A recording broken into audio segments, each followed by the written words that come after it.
Hello focus, आज जिस opportunity के बारे में हम लोग आपस में बात करने वाले हैं, इस अपॉर्चुनिटी का पार्ट हमारे सभी फ्रेश लॉ ग्रेजुएट यानी कि फ्रेशर और हमारे सभी प्रैक्टिसिंग एडवोकेट्स बन सकते हैं। तो मैं चाहूंगा आप सभी लोग इस वीडियो को कंप्लीट देखिएगा ताकि आप लोगों की मैक्सिमम क्वेरीज इस वीडियो के थ्रू रिजॉल्व हो जाए। अब हम इस डिटेल्ड एडवर्टाइजमेंट के बारे में बात कर लेते हैं। राजस्थान लोक सेवा आयोग, जिसको आप सभी लोग राजस्थान पब्लिक सर्विस कमीशन या फिर आरपीएससी के नाम से जरूर जानते होंगे, आरपीएससी ने अपनी ऑफिशियल वेबसाइट पे ऑन 1 जनवरी 2024 को ये डिटेल्ड एडवर्टाइजमेंट पब्लिश किया था रिगार्डिंग रिक्रूटमेंट फॉर विधि रचनाकर। इस पूरे डिटेल्ड एडवर्टाइजमेंट की हर एक डिटेल आपके साथ शेयर करने से पहले एक इंपॉर्टेंट इंफॉर्मेशन वीडियो की स्टार्टिंग में आप सभी कैंडिडेट्स को देना चाहता हूं। जो भी कैंडिडेट अभी लॉ स्टूडेंट है, लॉ ग्रेजुएट हो चुका है या फिर प्रैक्टिसिंग एडवोकेट है ऑल ओवर इंडिया के किसी भी कोर्ट में, अगर वो चाहता है हमारे इंडिया में हमारी लीगल फर्टिनिटी के रिगार्डिंग कोई भी वैकेंसी निकले,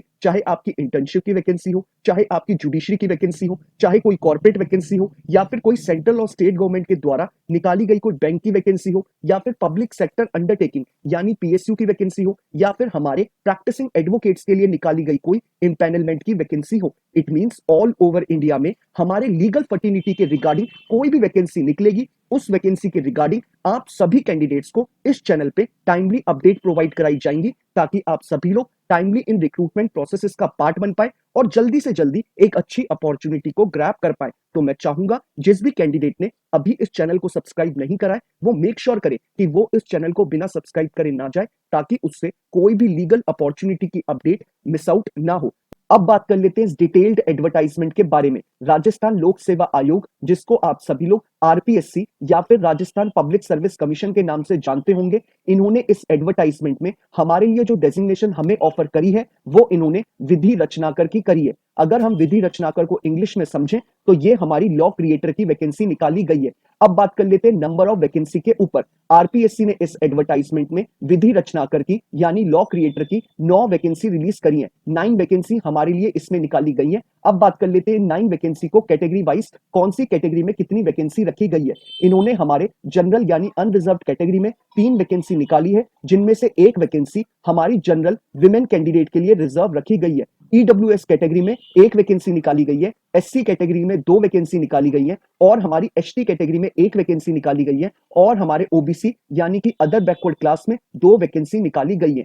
हमारे मोर बैकवर्ड क्लास यानी कि एमबीसी में कोई भी वैकेंसी नहीं निकाली गई है। तो टोटल हमारी ये 9 वैकेंसी निकाली गई है। अब बात कर लेते हैं हम इसमें एलिजिबिलिटी क्राइटेरिया के ऊपर। सबसे पहले हम लोग एजुकेशनल क्वालिफिकेशन के रिगार्डिंग बात कर लेते हैं। इन्होंने एजुकेशनल क्वालिफिकेशन में मेंशन करा है कि अगर किसी कैंडिडेट ने ओल्ड स्कीम के हिसाब से अपनी बैचलर ऑफ लॉ 2 साल में कंप्लीट करी है तो वो भी इस प्रोसेस का पार्ट बन सकता है। साथ ही साथ इन्होंने बोला है जिस भी कैंडिडेट ने न्यू स्कीम के हिसाब से अपनी 3 ईयर की एलएलबी कोर्स करा है और अपना 5 ईयर का बीए एलएलबी का इंटीग्रेटेड कोर्स करा है, वो भी इस रिक्रूटमेंट प्रोसेस का पार्ट बन सकता है। यानी 2 साल वाले, 3 साल वाले और 5 साल वाले सभी कैंडिडेट इस पोजीशन के लिए अप्लाई कर सकते हैं। अब बात कर लेते हैं इन्होंने अपने एजुकेशनल क्वालिफिकेशन में और हमसे चीजें क्या मांगी हैं। इन्होंने बोला है कि आपने अपनी ग्रेजुएशन में इंग्लिश और हिंदी में से कोई एक सब्जेक्ट कंपलसरी पढ़ा हुआ होना चाहिए। यानी जिस कैंडिडेट ने 3 साल का एलएलबी कोर्स करा है उससे पहले जो उसने ग्रेजुएशन करी होगी उसमें उसने हिंदी और इंग्लिश में से कोई एक सब्जेक्ट कंपलसरी पढ़ा हुआ होना चाहिए। साथ ही साथ जिस कैंडिडेट ने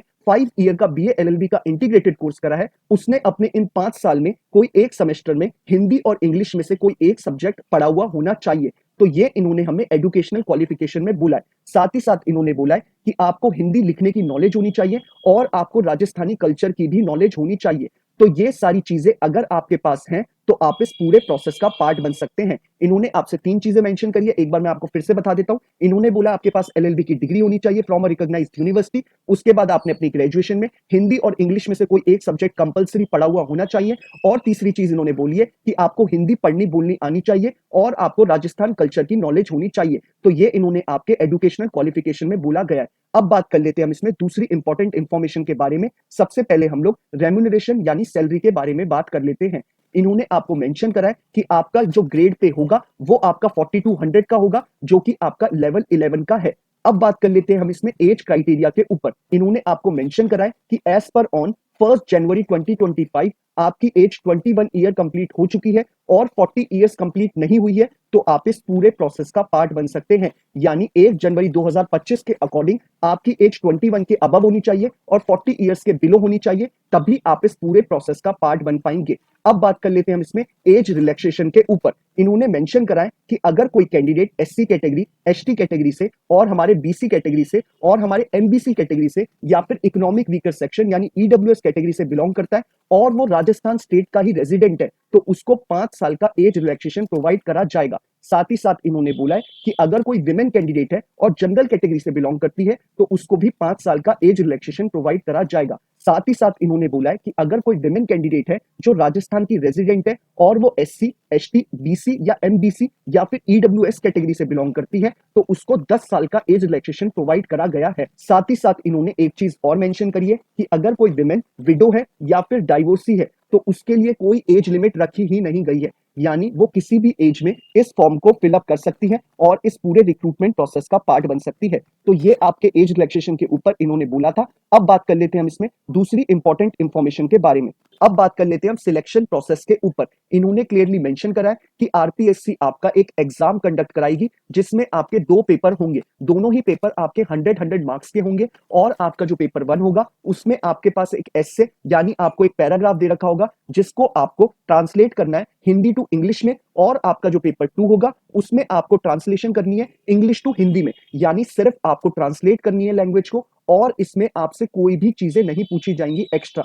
अगर किसी कैंडिडेट को हिंदी और इंग्लिश उसकी बहुत स्ट्रांग है तो वो मेक श्योर करे कि वो इस फॉर्म को जरूर फिलअप करे। इसमें आपसे कोई भी एप्टीट्यूड नहीं पूछा जाएगा, जनरल अवेयरनेस के क्वेश्चन नहीं पूछे जाएंगे, सिर्फ आपसे ट्रांसलेशन के क्वेश्चन पूछे जाएंगे कि आपको एक पैरा दे रखा होगा और आपको उसे कन्वर्ट करना है इंग्लिश टू हिंदी में, और जो आपको दूसरा पैरा दे रखा होगा उसे आपको हिंदी टू इंग्लिश में कन्वर्ट करना है। तो ये आपका पूरा प्रोसेस है। जो भी कैंडिडेट इस एग्जाम में अच्छे नंबर स्कोर करेगा, फाइनली उसका इंटरव्यू कंडक्ट कराएगा आरपीएससी, यानी कि आपका पीआई भी इसमें होगा, पर्सनल इंटरव्यू भी होगा, जो कि आपका 25 मार्क्स का रखा गया है। अब बात कर लेते हैं कि हमें इस पूरे रिक्रूटमेंट प्रोसेस का कैसे पार्ट बनना है। आपको ये पूरा डिटेल्ड एडवर्टाइजमेंट नीचे डिस्क्रिप्शन बॉक्स में अवेलेबल करा रखा है। आप जैसे ही नीचे डिस्क्रिप्शन बॉक्स खोलेंगे, आपको जो पहला लिंक अवेलेबल है आप उस पर क्लिक करेंगे, आपके स्क्रीन पे ये पूरा डिटेल्ड एडवर्टाइजमेंट खुल के आ जाएगा। आप चाहे तो इसे डाउनलोड कर सकते हैं या फिर आप इसे स्क्रॉल डाउन करके अपने स्क्रीन पे ही पढ़ सकते हैं। नीचे ही डिस्क्रिप्शन बॉक्स में जो आपको सेकंड लिंक अवेलेबल है, आप जैसे ही उस पर क्लिक करेंगे, आप डायरेक्टली आरपीएससी की ऑफिशियल वेबसाइट पे चले जाएंगे, जहां पे आप इस फॉर्म को ऑनलाइन फिलअप कर सकते हैं। आपको मेक श्योर करना है कि आप ये अपना ऑनलाइन फॉर्म यानी रजिस्ट्रेशन और अपनी फी पेमेंट बिफोर 4 फरवरी 2024 रात 12 बजने से पहले आप पूरे प्रोसेस को कंप्लीट कर ले, तभी आप इस पूरे रिक्रूटमेंट प्रोसेस का पार्ट बन पाएंगे। अभी इस फॉर्म के रजिस्ट्रेशन चालू नहीं हुए हैं। इस फॉर्म के रजिस्ट्रेशन आपके 5 जनवरी 2024 से चालू होंगे, यानी आप इस फॉर्म को 5 जनवरी के बाद से ही फिलअप कर पाएंगे और आपको मेक श्योर करना है कि 4 फरवरी से पहले आप अपने इस पूरे प्रोसेस को कंप्लीट कर दे, तभी आप इस पूरे प्रोसेस का पार्ट बन पाएंगे। अब बात कर लेते हैं एप्लीकेशन फी के रिगार्डिंग। इन्होंने आपसे बोला है कि अगर आप जनरल कैटेगरी से बिलोंग करते हैं या फिर आप ओबीसी के क्रीमी लेयर से बिलोंग करते हैं, तो आपके लिए जो एप्लीकेशन फी रखी गई है वो इन्होंने 600 रुपीज रखी है। बाकी सभी रिजर्व कैटेगरी वाले कैंडिडेट्स के लिए 400 रुपीज फीस रखी गई है, चाहे वो एससी हो, एसटी हो, ओबीसी के नॉन क्रीमी लेयर से बिलोंग करता हो या फिर कोई इकोनॉमिक वीकर सेक्शन का कैंडिडेट हो या फिर कोई पीडब्ल्यूडी कैंडिडेट हो। यानी अगर आप किसी भी रिजर्व कैटेगरी से बिलोंग करते हैं तो आपके लिए जो एप्लीकेशन फी रखी गई है वो आपकी 400 रुपीज रखी गई है। हमारे सिर्फ जनरल कैटेगरी और ओबीसी के क्रीमी लेयर के लिए ही ये 600 फीस रखी गई है। तो ये आपका पूरा प्रोसेस है। इनकेस फॉर्म को फिलअप करने में कोई क्वेरी आपकी अराइज होती है तो आप सभी लोग जानते हैं कि आपको मुझे कैसे रीच आउट करना है। आप मुझे इंस्टाग्राम या ट्विटर पर टेक्स्ट मैसेज ड्रॉप कर सकते हैं या फिर आप मुझे यूट्यूब के कॉमेंट बॉक्स में ही कॉमेंट ड्रॉप कर सकते हैं। आप सभी लोग जानते हैं कि मैं मेक श्योर करता हूं कि मैं अपने एंड से हर एक कैंडिडेट को टाइमली बेसिस पे रिप्लाई कर दूं, ताकि वो अपने फॉर्म को जल्दी से जल्दी फिलअप कर पाए और अपनी प्रिपरेशन उतनी ही जल्दी शुरू कर पाए। बाकी अगर आपको ये वीडियो पसंद आया हो तो आप इसे लाइक शेयर जरूर करिएगा, और अगर आप चाहते हैं कि ऐसे ही हर एक दिन आपको एक लीगल अपॉर्चुनिटी की अपडेट के बारे में पता चले, तो आप मेक श्योर करिएगा कि आप इस चैनल को बिना सब्सक्राइब करे ना जाए। Thank you so much.